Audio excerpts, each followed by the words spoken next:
at 7:05 p.m. I'll remind those who are watching and participating to kindly mute your microphone unless you are speaking to avoid background noise. It has been, Mr. Cowan has pointed out to us that we always said the Pledge of Allegiance at our board meetings, and since we've gone remote, we have not done that. So Dan has kindly created a flag. And Dan, are you on and able to participate? Yes. Okay, so I'm going to let you this evening lead us in the Pledge of Allegiance. Give Jonathan a minute to pull up the graphic that he created.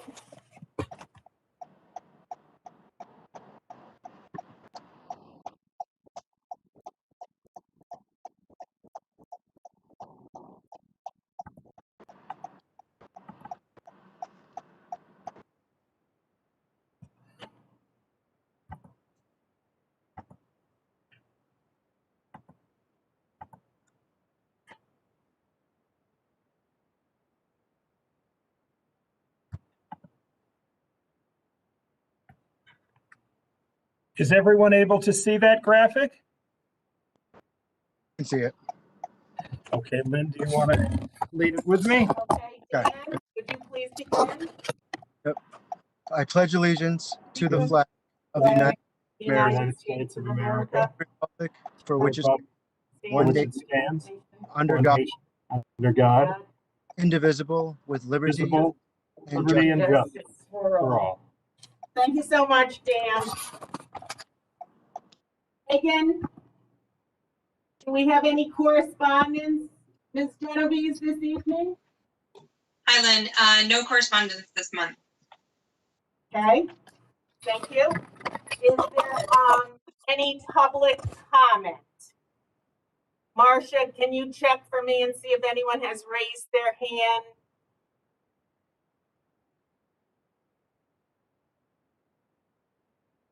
I'm not seeing any hand raised. Okay, I'm going to give just a moment for someone to shout out because they may not know how to raise their hand. Wonderful, no public comment this evening. I won't read the statement. We're up to number 2, the consent agenda. I'm going to, since policy 4131, professional development, is a new policy and not a revision of an existing policy, I'm going to ask that it be extracted from the consent agenda, and this will allow for an opportunity for Dr. Budd to say a few words about it, and anyone on the policy committee who might want to say a few words, and for us to discuss it, and then vote on the 30-day review of the policy during the policy committee's report. Is there anything else that the board wishes to extract from the consent agenda this evening? Okay, I don't see anything else. Can I have a motion to extract policy 4131 then from the consent agenda? I motion to extract the policy from the consent agenda. Dan Cowan, do I have a second?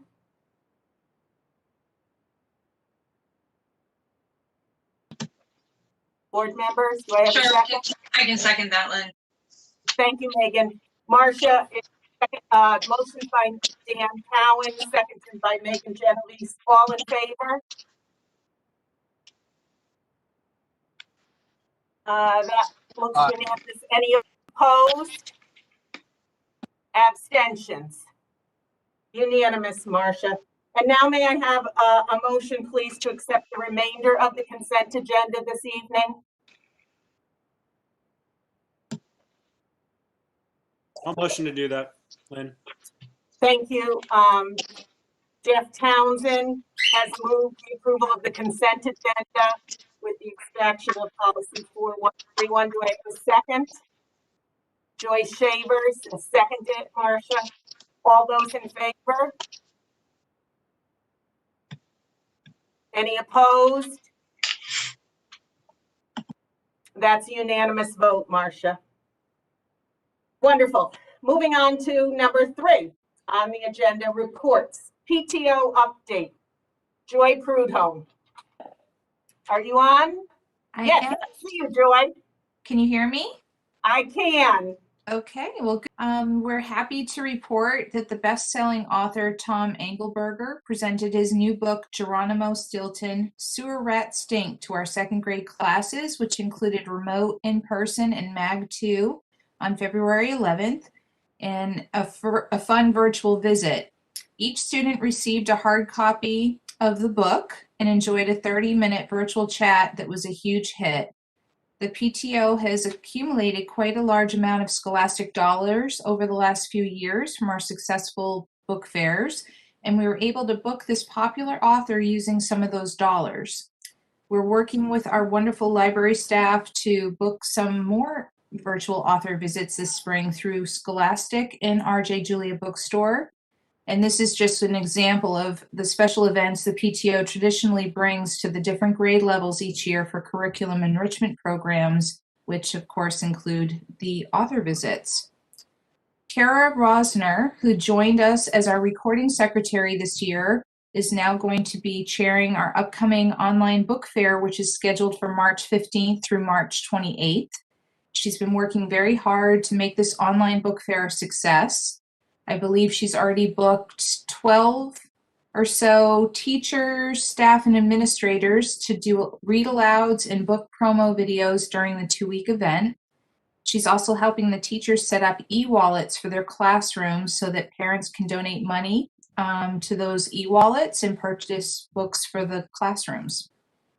Amy Meacham has been doing an amazing job leading our free virtual grade level game nights socials via Google Meets. She's hosted kindergarten and first grade so far and is scheduled to do one for second grade this Friday night. And I believe Dr. Budd has attended these and can speak to the creativity and fun that Amy has been able to provide in these virtual socials. Speaking of virtual socials, Phoebe Browning has offered to pilot our first ever Parents Trivia Night, which will be virtual, on March 18th. We're hiring a trivia company to facilitate the trivia portion of it. There's going to be time in the beginning to socialize and time after. And we're looking also into the possibility of partnering with Ernie's Pizza and Nebco for some food and beverage discounts for this fun night. So more on that to come. Arts Week 14, the 14th year, the planning is underway.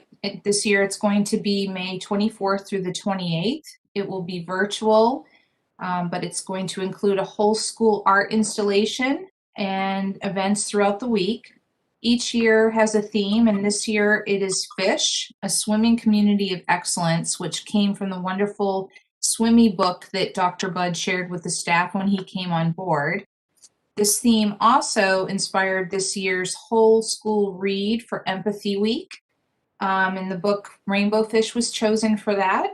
The PTO purchased books for all of the classroom teachers and our remote teachers for the whole school read that will be coming, I believe, the first week in March. And lastly, I want to share with you, the PTO has been really busy working on some new ideas for this spring. We've been working really hard on finding new ways to build community during the times of being socially distant.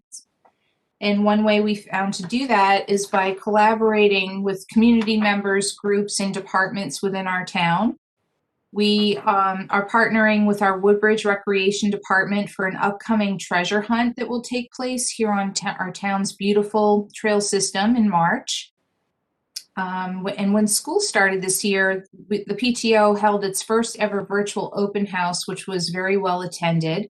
And at that meeting, we asked BRS parents to help us by bringing any ideas or areas of interest they have. And one parent introduced an amazing idea about creating a wildlife habitat in her yard and getting it certified through the National Wildlife Federation. And I completely flipped over the idea, being a MAG mom and having bluebird boxes and all kinds of goodies in my yard. We got ours certified, and now we're hoping with the PTO, Beecher Road School, MAG, the Garden Club of Woodbridge, and possibly Macero Farms in the town, to get involved so that we can get as many BRS families yard certified as wildlife habitats here and create natural learning centers for young and old alike. Our beautiful town and school campus uniquely meets most of the requirements for the certification process. And lastly, we'll be working on our Beecher Road School Community Cookbook idea some more together in the next month or so. And we are planning a very large direct give fundraiser to help our school have the technology it needs for teaching, community, and learning in these new times. And there'll be more of that about that to come in next month's meeting as well.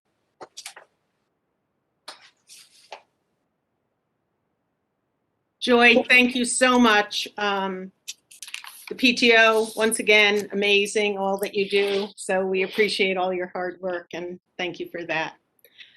Thank you. Joy, I just want to say thank you for the author visit. My second grader loved the author visit. It was very inspiring. Tom Engelberger was just a great choice. And she's been drawing those graphic books ever since. So thank you for that. Thanks, Joyce. It's always nice to hear firsthand that your efforts from the PTO have been appreciated. So that was nice. We're up to 3.2, Superintendent's Report. I've now moved to another location, secret, undisclosed location. And Dr. Bud is in another secret, undisclosed location, and he'll give his report. Yes, and I appreciate that, Joy. I wasn't prepared to talk about the virtual socials that Ms. Sherman and I and Ms. Merrill have attended for kindergarten and grade 1 so far, and grade 2, I believe, this Friday evening.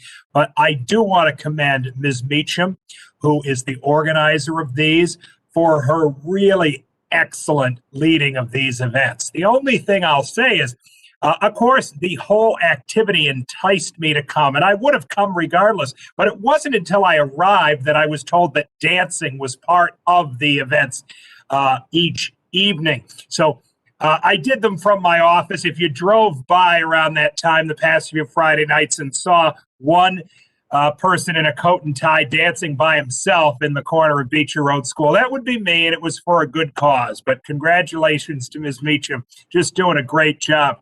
But I do have a series of timely planned updates tonight on important topics for our school district community.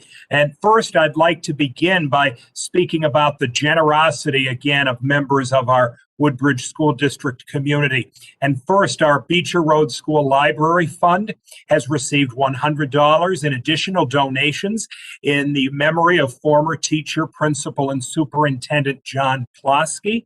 And second, our instructional program has been significantly enhanced by the donation of over $5,700 from the Beecher Road PTO to fund this year's online subscription to Scholastic magazine. So again, just an outstanding donation there. Speaking of Scholastic, I want to commend Beecher 6th grade student Luke Lamore for his article, Democracy Prevails, which was published in the past month in Scholastic Online.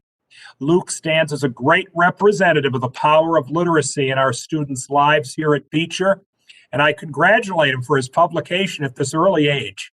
And the generosity of our parent-teacher organization, as you've heard, will continue this spring via a strong direct ask fundraiser linked to our plans for blended learning for the next school year. And this partnership with the PTO and by extension, all Beecher families really will support strong teaching and learning intentionally planned for next year. I'm also very pleased with the flexibility of our staff, our students, and our families to support remote learning on what would otherwise be no school snow days. But by having learning from 8:30 to 12:30, we're still allowing the children some traditional snow day fun in the afternoon, but the hours of learning will allow us to avoid the school year extending into late June. So presuming sufficient power and internet access in town, This will continue to be our approach for the remainder of this school year. In personnel news, next week we will be posting the administrative vacancy for Beecher Road School Assistant Principal. The position filled currently on an acting basis by Doreen Merrill. The search was to have begun last spring, but was postponed due to COVID-19. And the process will include 3 successive rounds of interviews and a performance task, culminating in an administrative recommendation for hire from me to the Board of Education, likely in late April. And I would invite anyone interested in more information about the position to contact me or Principal Annalisa Sherman. Without a doubt, the integration of COVID-19 into our world has posed challenges for Woodbridge and all school districts this year. And because families have received periodic communications from me this month related to positive COVID-19 cases in our Beecher Road community, I wish to say a little more about that topic. In consultation with the Quinnipiac Valley Health District, our nursing supervisor, and our administrators, I can say with confidence that Beecher Road School remains a safe, healthy environment for students and staff. In fact, our mitigation strategies, including quarantine of all those who have potentially been close contacts with COVID-positive individuals, have allowed 5 full days of in-person learning for those families who choose that option, and fully remote learning for those families who choose that option. Anyone who has questions related to the mitigation strategies, please do not hesitate to reach out to me, to Nursing Supervisor Ashley Fagan, or to Principal Lisa Sherman. Very significantly, Connecticut superintendents were notified today that Governor Lamont has decided that school staff will be eligible to schedule COVID-19 vaccination beginning next Monday, March 1st. This is an essential step to continue to assure the health and safety of our educators, all of whom continue to do outstanding work under very unusual and in some cases adverse circumstances this school year. And finally, I wish to observe, as you'll see in this evening's February 1st enrollment chart, that our enrollment at Beecher continues to maintain itself and grow slightly month by month. Since November, a total gain of 14 students entering the district from other districts. This tells us at least 2 things. Our school district continues to be highly desirable, and our budget projections for next year have been built on solid ground. Thank you again very much for the privilege of continuing to lead the Woodbridge School District. And of course, I'm happy to answer any questions anyone may have. Thank you, Dr. Budd. Board members, are there any questions on the superintendent's report? I don't see any. So, Dr. Budd, we can move on to the ESSER funding, ESSER 2 funding. Thank you, everyone. And there is a small slide presentation for this, which I will share in just a moment.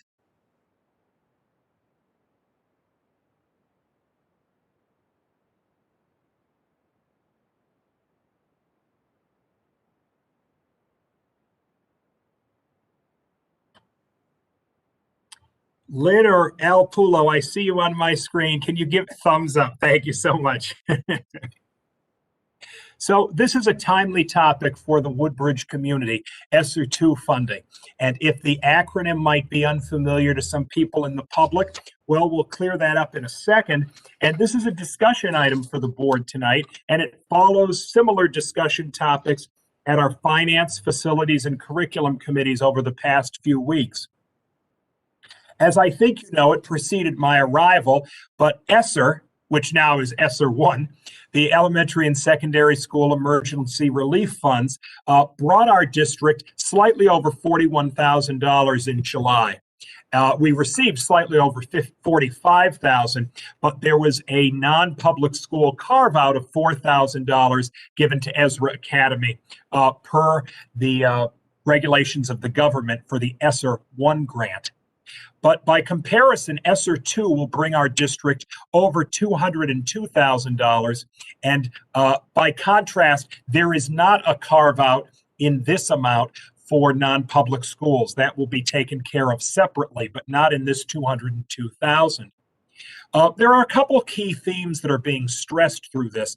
One is the entire funding for the entire nation is built on rescue and recovery, recognizing that the COVID-19 pandemic has done some things inadvertently to student learning, especially.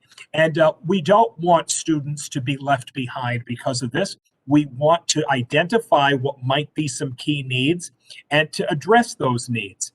The second set of words you see there is supplement, not supplant. The idea is in this funding that local districts across the nation are already stretched with their local tax dollars for education. And that might mean that they need funding through the federal government to assist them more in helping students. And every district will benefit from this. But I point out that $202,000 is a sizable amount of funding for Woodbridge, considering that our total budget is $15 million or so. So this is really good funding that we can put toward good use in our district. The fourth bullet observes that we must link the resources for this grant to a needs assessment done at the district level and then approved by the Connecticut State Department of Education so that grant funding achieves the aims that the federal government has indicated. So as a culmination of our work the past few weeks at the committee level, I can tell you that my recommendation at this point is it seems that grant purposes for Woodbridge will fall into 5 essential purposes. Now, we are not at the point tonight of finalizing dollar amounts or details for these 5 areas, but they are important for discussion because, again, they'll achieve some very good things for our district. And I'm going to be talking about each of these separately, but you can read them here. I'll just read them for people who are on school facility repairs and improvements. 2, supplies for sanitizing, cleaning, and reducing virus spread. 3, addressing learning loss among students. 4, providing technology for online learning to all. And 5, providing the resources necessary to address the individual needs of Beecher. And if you look at all the possible purposes of ESSER II grant funding, these are 5 very legitimate purposes. When we talk about the first one in a little more detail, the school facilities repairs and improvements, the Facilities Committee has identified an important need related to ventilation and filtration analysis and retro-commissioning of our heating, ventilation, air conditioning systems. In addition, there is an opportunity in some strategic locations to make improvements to sinks, to incorporate more touchless sinks, which encourages hand washing among members of the community, to replace with bottle fillers certain of our water fountains throughout the school, and some additional enhancements in the facilities area. And roughly, the estimated total of improvements in this area of facility repairs would be approximately $60,000. And over the next take more form, but that's what it would seem like a reasonable estimate of these projects would be at the moment. In the second category, supplies for sanitizing, cleaning, and reducing virus spread.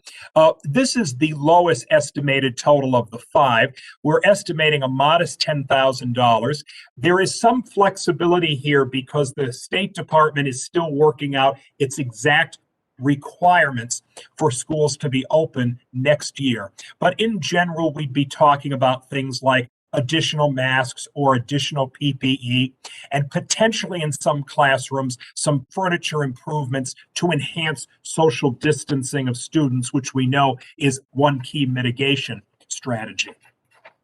Now, when we turn to the next item, this is where additional work is being done in earnest over the next few weeks. A key focus of ESSER II is to help us address learning loss among students. We started discussing this at the curriculum committee last week, and Ms. Sherman is convening a data team in the next few days to analyze our current students' learning performance against the identified curricular targets so that we can bring to the March Curriculum Committee an analysis and a proposal related to prioritized goals to address learning loss. So as an example, are certain grades experiencing more learning gaps than others are? Are certain students at certain grades experiencing those gaps? If you just compare literacy, reading, writing, and mathematics, do we need to support one more than another? And areas literacy and mathematics at least 3 valid and reliable data sources. So there was a good conversation about this last week at Curriculum Committee. I point out that we might be looking at programs for the summer. We might be looking at programs after school for next school year, but we want the programs to target, if you will, the students who most will benefit from them based on the data analysis. And of particular interest is the 4th bullet here. Some of our local districts, including in BOA, are interested in potentially collaborating with us to support students in these endeavors. And I actually think that's a very strong model that we may very well be able to take advantage of. A really, really rough estimate for this thread would be about $75,000 at the moment, and it would likely be heavily in personnel costs, potentially in some resources, and potentially in some transportation costs, depending on exactly when the programs happened and where. The 4th element, providing technology for online learning for all. There is some connection between the PTO Direct Ask fundraiser that we were speaking of recently and what might be funded there, as well as what might be funded through ESSER 2. But in this category, we could consider additional devices for students learning remotely into next school year, and additional classroom technology to support blended learning. And I'll just say for the audience, blended learning as a phrase, we may have different ideas about that. It's the key topic of the March Curriculum Committee, and I'm sure will be discussed at the board at that point. But back to the budget we presented for next year, we suggested that blended learning would be a strong, defensible learning model. And you see a potential estimate there of $27,000. And finally, the grant allows, and I think it's a great way that the grant works, because not all grants work this way, but the grant allows each school district to say what's really unique to us and to our community that would help our students in a post-pandemic world. And this is where we are interested in some outdoor education enhancement. Having worked in other districts, I will tell you that the facility at Beecher and the ability for students and their teachers to really interact fluidly between their classrooms and what's happening right outside the doors in the environment is of really great potential to us. And when we think about how students' mental, physical health can be enhanced by a more seamless and robust move between the inside and the outside, this is definitely worth our investigation. There's a great foundation for this here at Beecher, and the potential for more work in this area exists. So we'll be talking more about possibilities in this direction as well in the next upcoming weeks. When you put all these together, I would just remind you, these are the 5 that we have reviewed. And our final slide for tonight would be, what are our next steps? Well, we are awaiting some additional clarity from the State Department, and the people, my colleagues up there, work very hard, but sometimes we're waiting for things. And we do need additional clarity on some items and what will be allowed under ESSER 2 and what might have to be funded through other sources. But based on the timeline they've told us, the needs assessment and grant application should happen in March or April. And as I've said, we would be discussing this more first through the committee structure of the board and then at the full board March meeting. Through the State Department would be April or May. And without a doubt, we'd be talking about some funds beginning to be used in June or July. So we do not often, as somebody said the other day, have the opportunity to talk about substantial projects in the Woodbridge School District being supported by federal dollars through the state. But in this particular case, It is happening, and I intend to update the board quite regularly and the community so that we are making the best use of this dollars for our students today and well into the future. And with that, Lynn, I think it would be just, in my judgment, good to open up for discussion if you'd like among people on the board. I'm going to close the presentation, but I can reopen it if anyone needs it later. Thank you very much, Jonathan. So we will open it up for board questions and discussion. Joyce, do you want to start? Do you have any questions? Thank you, Jonathan. That was a very helpful presentation. The proposal looks, it looks great ideas. I am very excited about a lot of different parts, but one of them is the outdoor learning because, you know, we tried to do something over the summer, but we ran out of time. And this is an area where I think we would be able to engage students physically, cognitively, in a very interesting way with basically a laboratory right in our backyard. So that's excellent. The one thing I would mention is we may want to check in with MAG since they do so much in this space, and it would be nice to partner with them and leverage their expertise and experience in the area. The question I have is with respect to the slide that talks about the additional devices for students learning remotely. Is it the case that all of our remote students don't have devices? I thought that they somehow, like the school provided devices to all of them. So I was just a little confused by that bullet point. If you don't mind just talking a little bit about that, that would be helpful. Sure, and this would be a broad range comment that doesn't necessarily apply to every single individual case, but we have certainly some students using devices that would be enhanced by refurbishment.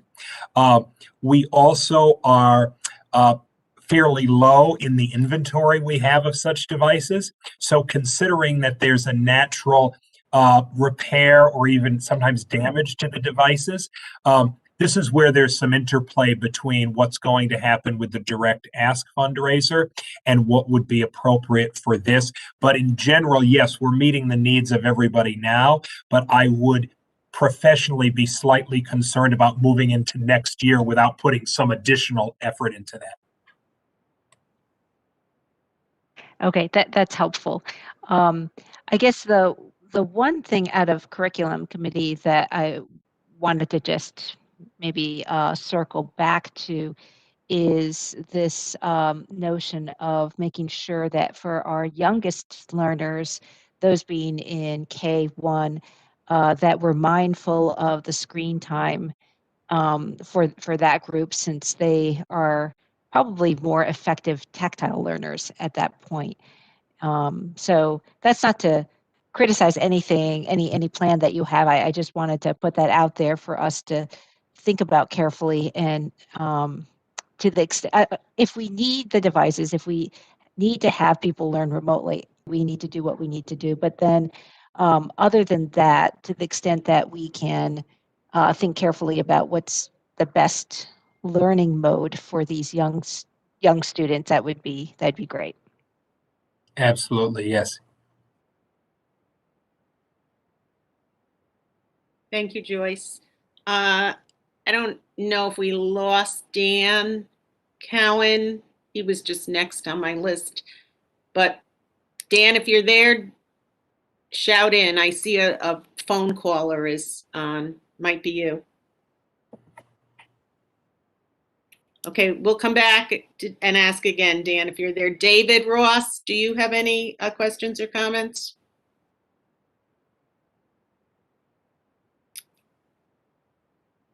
No questions or comments. Thank you. Thank you, David. Jeff Hughes, do you have any questions or comments?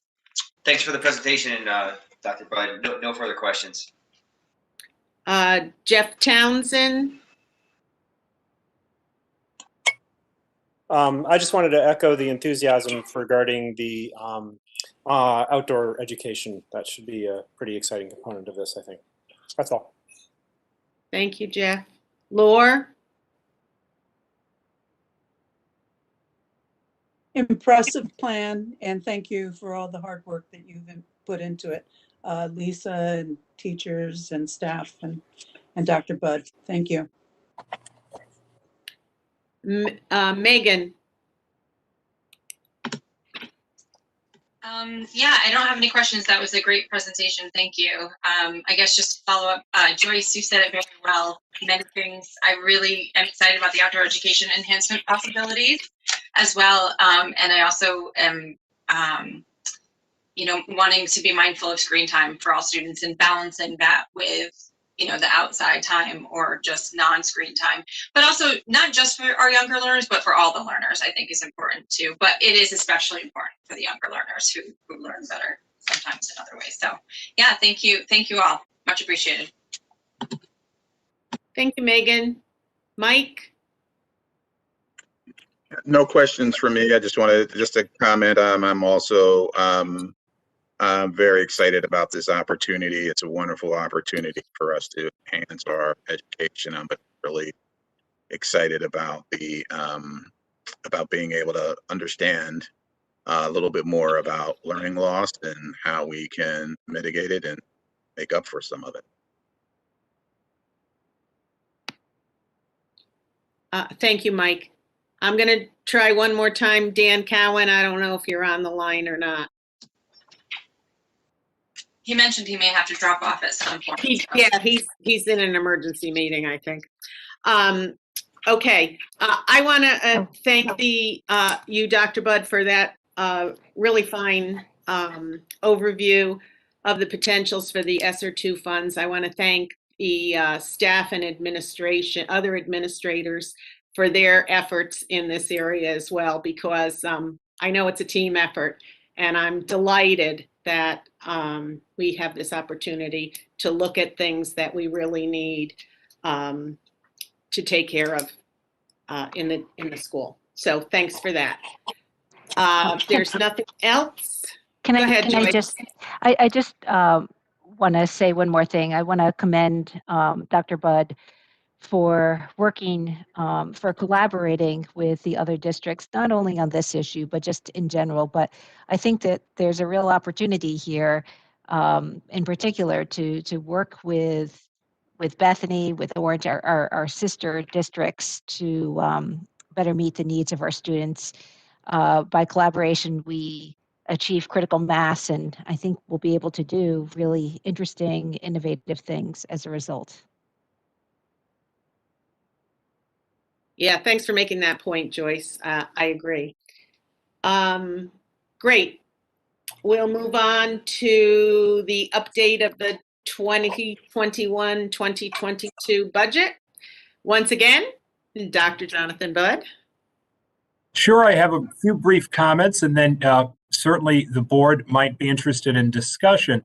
But in terms of our 2021-22 budget, the Woodbridge Board of Selectmen will meet tomorrow evening at 5 o'clock with discussion and anticipated action on all town department proposed budgets for that year, next year. And that would mean the recommendations of the Board of Selectmen to the Board of Finance.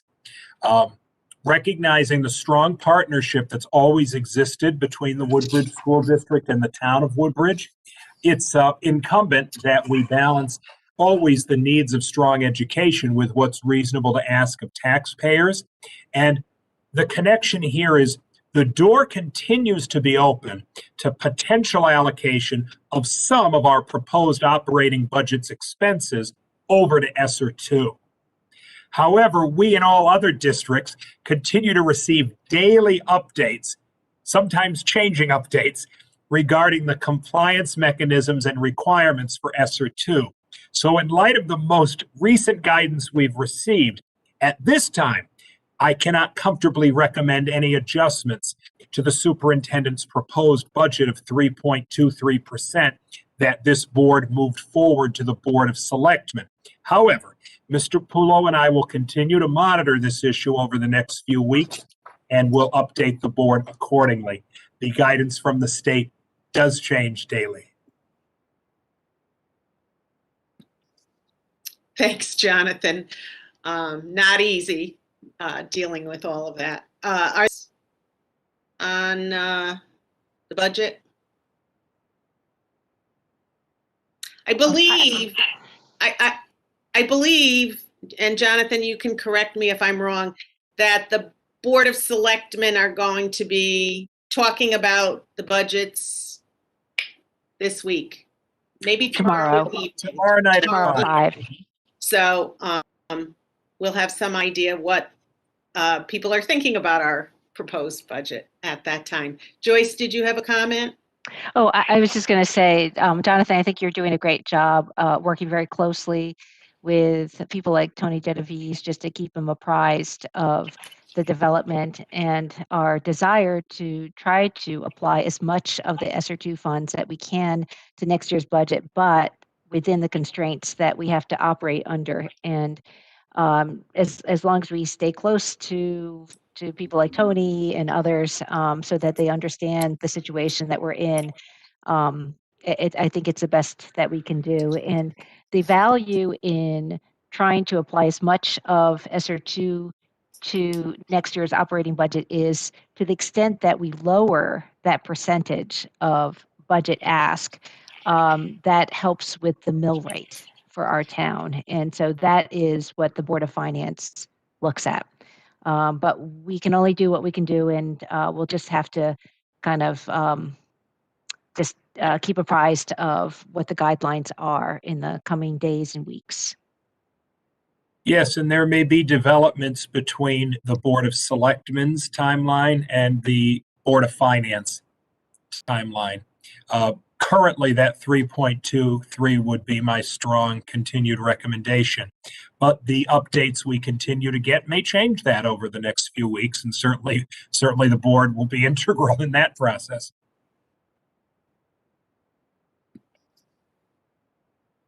Thank you. Marcia, just for the purpose of the minutes, I just received notice that Dan has lost cell service, so he's dropped off the call. So if you could note that in the minutes. Will do. He's no longer on the meeting.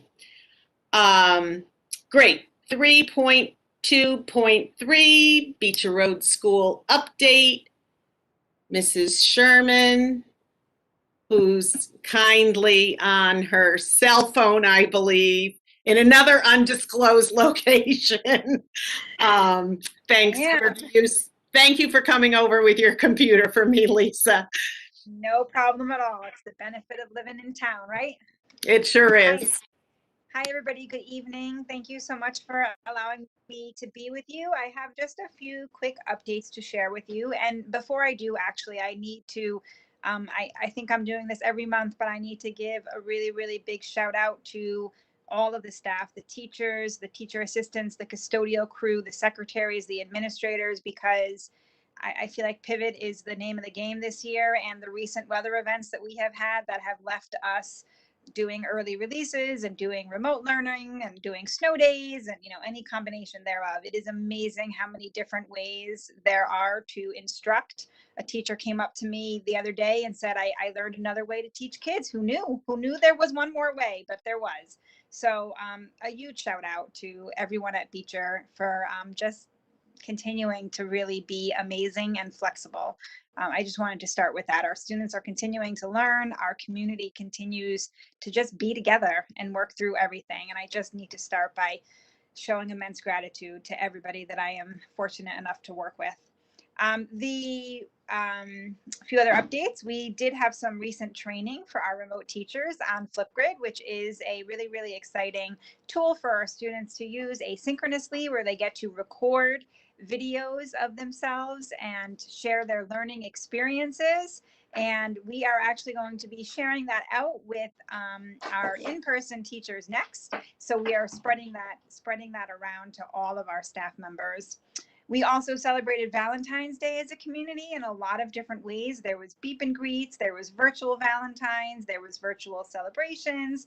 We had some amazing remote parents who dropped off packages to every single student. So once again, our community just coming together to celebrate, and a lot of teachers spent Valentine's Day talking about not only celebrating and enjoying each other, but also just talking about kindness and joy, and making sure that we're always being kind to one another, which was a beautiful message. We also had a really big milestone here at Beecher. We hit our 100th day of school on Friday. I was shocked. I think everybody was shocked that we made it to day 100. And because of our amazing staff, we are still here and going strong. And it's been a year like no other. I know that's a phrase that everyone keeps saying, but we're doing it. And our teachers are, like I said, just continuing to exhibit flexibility and patience and grit and kindness. So we're really, really proud that we are open still and that we made it to our 100th day. Our first grade friends are too cool for 100th day, so they're actually going to be celebrating the 120th day coming up soon, because in first grade it's all about 120, not 100 anymore. So they'll be celebrating that pretty soon. But the whole community did sort of celebrate and enjoy the 100th day of school, even though it was a remote day. So that's about it for me. Any questions? I'd be happy to take them. Lisa, thank you so much. That's great news about day 100. I remember the excitement in the building, so that's wonderful to hear. Joyce, do you have a question? Just a few comments. Lisa, thank you so much for those updates. The snow day arrangement, just from a personal perspective, I think that it was a nice compromise. So, kids got their outdoor time, but we don't extend the school year. And I have to say that the teachers did, the staff, the administration did a really great job in pivoting, as you had mentioned, where the learning was really packed into the 8:30 to 12:30 time. So I really appreciate that. I just thought that was really efficiently done. I also want to mention that Flipgrid is really just a great example of how you mix technology and professional development. You come up with innovation. And not only that, but just a much more engaged student population. My second grader, my sixth grader, are very excited about Flipgrid. I saw some examples, and it's great stuff. So keep up the great work. And of course, because I'm the person who gets excited about all this fun stuff, Joyce, I actually already put out a Flipgrid to the staff. So I'm hoping to loop them all in too. And it's just another way for us to build community and, share videos with one another. So I'm, hoping that they all participate as well, because I think it'll be fun for the teachers to engage in it as well. Lisa, that's wonderful.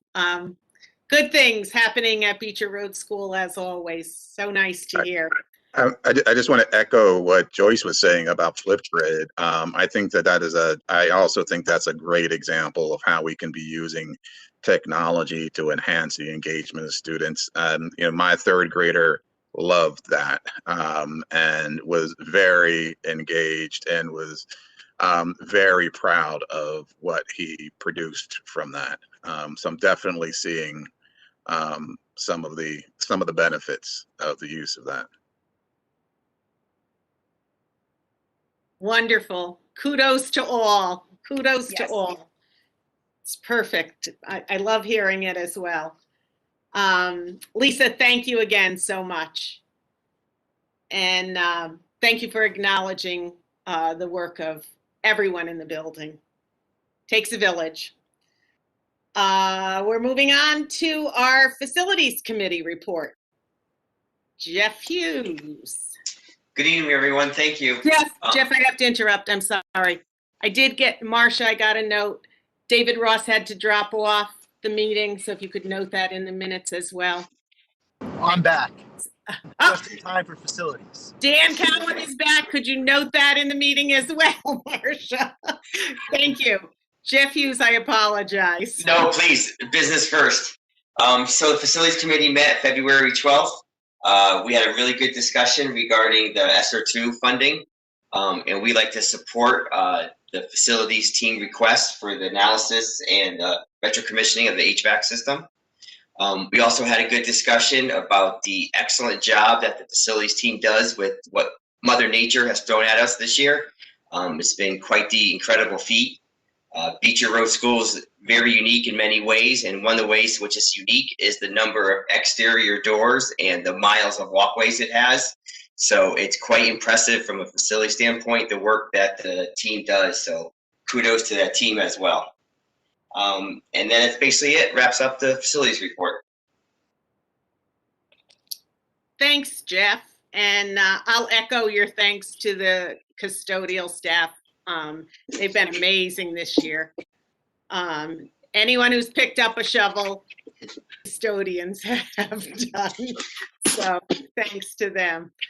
I'll note that the next facilities committee meeting is Friday, March 12th at 7:30 a.m. Moving on, 3.4, Finance Committee report. Joyce? Thanks, Lynn.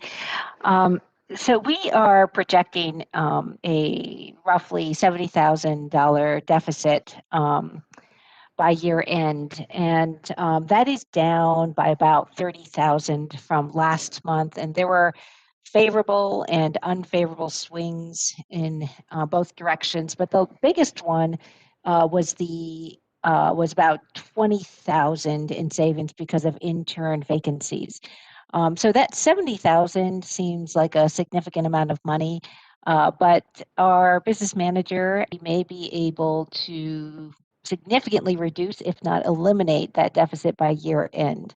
So there are a lot of moving parts, and probably Alice sweating bullets a little bit as I'm saying this. And there's a lot that could happen between now and year end, but at least there's hope. And depending on what happens, there are a couple of factors. So we'll just keep an eye on that. The year-to-date school lunch program loss is $19,000. However, I think, Alice, it's safe to say that we anticipate further healthy food program subsidies. The fund balance for E-Day is now about $35,000, and that amount keeps dwindling. So we've been keeping an eye on that, but Al is optimistic that that amount will cover the unemployment claims until the end of this year, which is the end of June. So that's good news. One thing that we did discuss at the Finance Committee meeting is it's actually a continuation of the conversation that we had started previously a couple of months ago. And this has to do with partnering with respected third parties to offer after-school instruction on our premises. And it would be across various areas.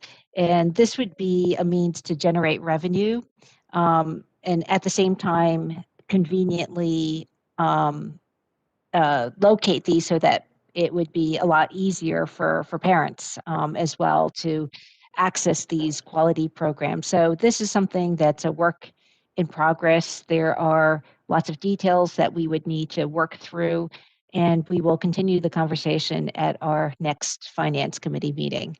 As Jonathan mentioned, tomorrow, the Board of Selectmen at 5 p.m. will be discussing next year's budget, and then the Board of Finance meeting is going to take place March 4th at 6 p.m. So if you are interested, please mark your calendar.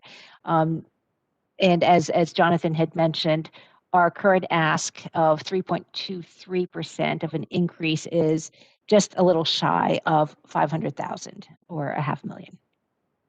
That's it from me. Thank you, Joyce. Any questions on finance?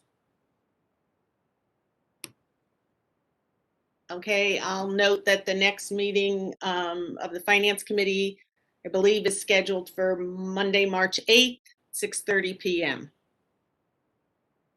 Next up is the Curriculum Committee. Mike Strambler. Thanks, Lynn. We met last Thursday, the 18th, and we had 3 things on our agenda. The first was to review some data, and we looked specifically at data on the STAR assessments for math and data from the Lexia online tool that students use, and Symphony Math. For Lexia, we're able to look at some change over time, and for STAR assessments, we're able to get an overall picture on where students are.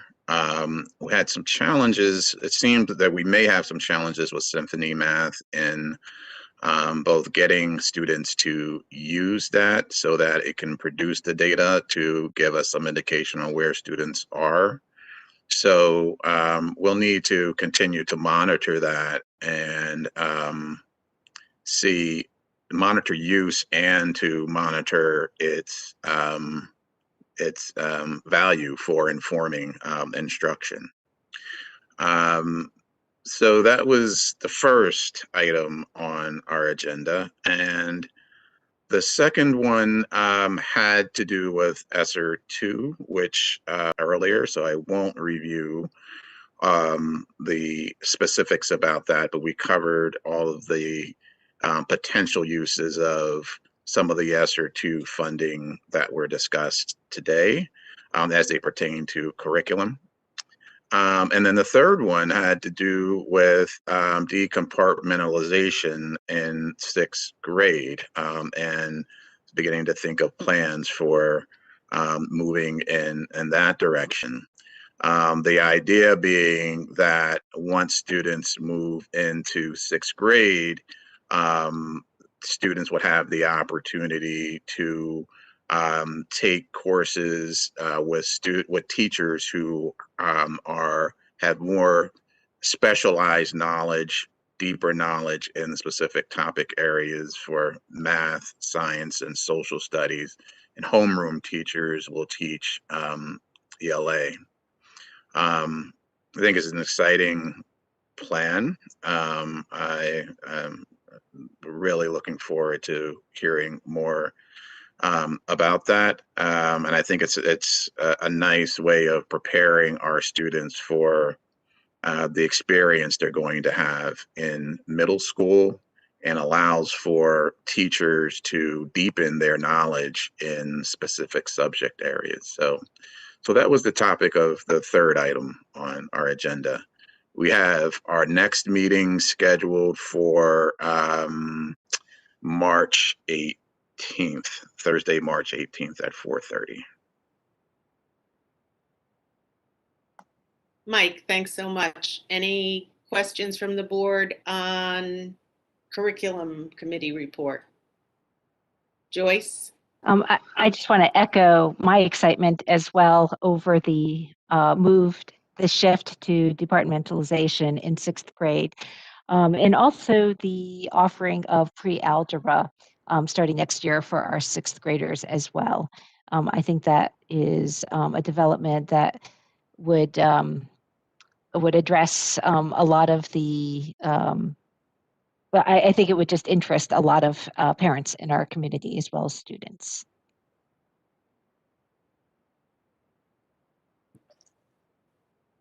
Thank you.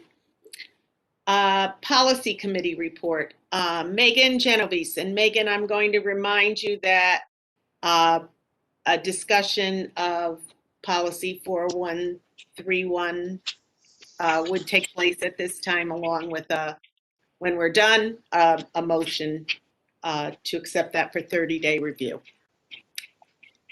Great, thanks, Lynn.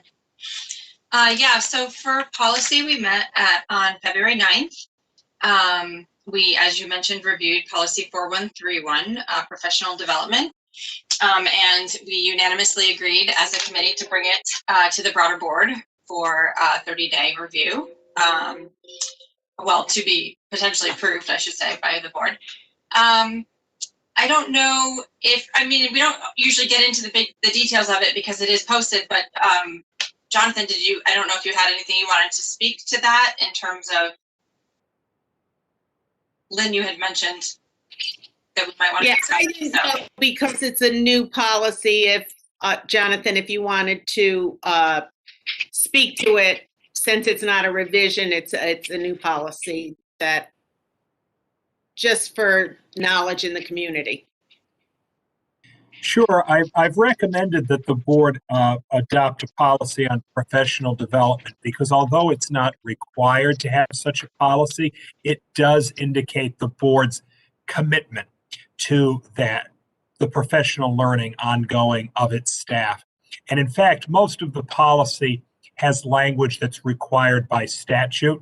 The second paragraph, for example, is straight from statute that most of our professional development really is supposed to be individualized or at least relevant to small groups as opposed to huge aggregate PD. And that was a change in the law in 2017.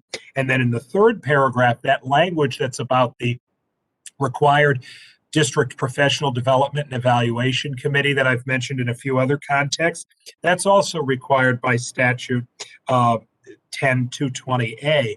And so my recommendation is, although most of the language is straight statutory, that it helps us point to parents, to teachers, and to town members about why professional development is a really integral part of driving the district forward and has tentacles into our finances, into our teaching and learning plan, et cetera. So that's the motivation for bringing this forward. That explains a bit about where all the language comes from as well. Thank you. John.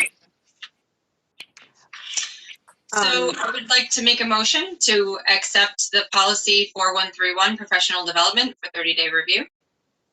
Thank you, Megan. Do I have a second of that motion? Jeff Townsend? All those in favor?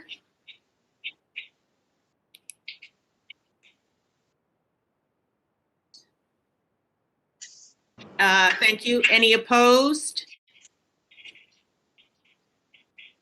Dan, I assume that was an in favor delayed hand raise. Yes, that was an in favor delayed hand raise. Thank you. Motion passes unanimously, Marcia. Thank you all. Lynn, can I make a comment and ask a question as well? So I think it is very important to show our commitment to professional development. I think it's also helpful from a budgetary perspective as well. I would be curious, and I think it would be supported by teachers as well, but I would be interested in any feedback that you might have heard from teachers having a clear process, a set of guidelines that are laid out. I don't know if you've heard anything so far. They will support that, and they've indicated that. And this is the time of year, and at the risk of having a very long March curriculum committee meeting, because I'm suggesting many things for it, this is the time of year one really wants to plan professional learning for the entire next school year. And so what we've been doing right now is, dealing with the immediate, but we want to come forward to the board with a really organized set of plans for next year. So I think that gives the entire district focus.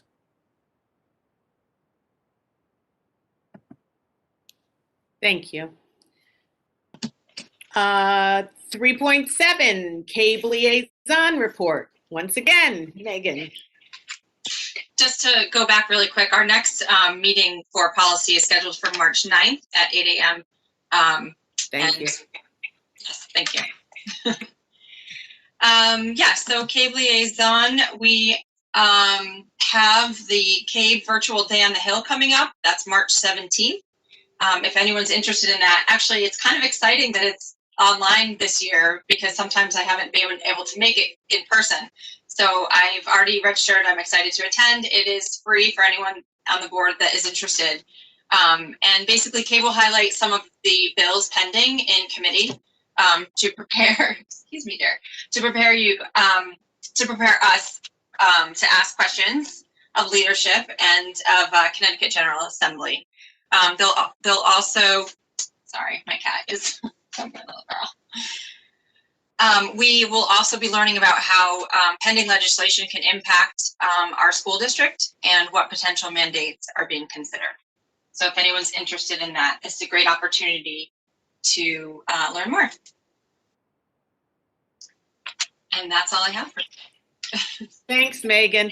I'll add additionally that I'd like to note that Dr. Budd and Mr. Cowan recently participated virtually in CABE's February webinar series. I don't know if either of you have anything you wish to share with us about the February webinar series. Dan, Jonathan, anything? I think we might have lost Dan again. Dan appears to have left at the critical point. Really, he could have said something about his 2 virtual webinars. I think that the webinar we attended stressed the general importance of policy and policy as showing a commitment of a board to key topics. So I think it underscored from my perspective why a policy, say, like professional development is quite important. It guides not just this board, but many boards in the future. Thanks for that, Jonathan. And Megan, it is nice to be able to participate in more of the CABE offerings, being that they're virtual. You don't have to travel around the state to get to them, so it's been great. Number 4, new business. Any new business for the board? I don't see any. We're up to 5.1, public comment. I'm sorry. So Lynn, for new business, is it just for clarification? Is it what we want to see for depending on what the next agenda is? Do we know what the next agenda is for the next month? No, new business is anything that's new that's coming before the board right now. Okay. And is there, because we used to, as a board, have on the docket, like what we were going to talk about at the next meeting, and then we would offer any questions or suggestions for presentations? Yeah, I believe that there was going to be a presentation. I don't think that Dr. Budd has, or the other administrators have any particular presentation for next meeting at this point. Do you, Dr. Budd? I would think it's likely that some of the topics that will come out of the March committee meetings will be substantive for discussion by the board. One might be potential adjustments to the budget. Another might be a discussion of blended learning. And a third might be a final discussion of ESSER 2. So I would think those are complex enough. I wouldn't recommend adding a new topic on those. Lynn, for what it's worth, on the comment that Joyce is making, the upcoming meeting presentations for March, the only thing that was on there from last year was an overview on the facilities committee. We no longer bring those overviews to the board. So therefore, for this meeting, it was omitted because there was no formal presentation scheduled. Right. We made a decision rather than having a yearly overview that the committees would report out at every meeting, rather than writing a one-year report. So the items for discussion at the next meeting, they all sound great. And I think that we have a full agenda for next meeting, but at some point, may I just put out there for us to put on the calendar at some point, having the diversity committee come and give us an update, for us to have a conversation, let us know how things are going, what we can do, etc. Absolutely. Thank you. Public comment. I now can look And I don't see any hands raised. Marcia, do you see any hands raised? No, I'm not seeing any either. Okay, thank you. I'll entertain a motion then to adjourn. Jeff Townsend at 8:15, a motion to adjourn. Megan Genovese seconded. All those board members in favor? All opposed? Abstentions? Thank you very much, everyone. Have a pleasant night. I'm hoping for no more snow. Have a great night. Good night. Lisa?